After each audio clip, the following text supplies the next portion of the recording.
Powerful prayer for protection from calamities. Heavenly Father, we come before you with humble hearts, seeking your divine protection.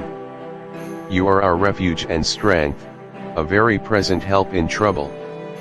Shield us, O Lord, from storms, earthquakes, floods, and all forms of disaster. Place a hedge of safety around our homes, our families, and our communities. Calm every raging wind, and rebuke the forces of nature that seek to harm. May your angels stand guard over us, and may your mercy cover us like a sheltering wing. Help us to remain steadfast in faith, trusting in your power and promises. Lord, in times of uncertainty, be our peace.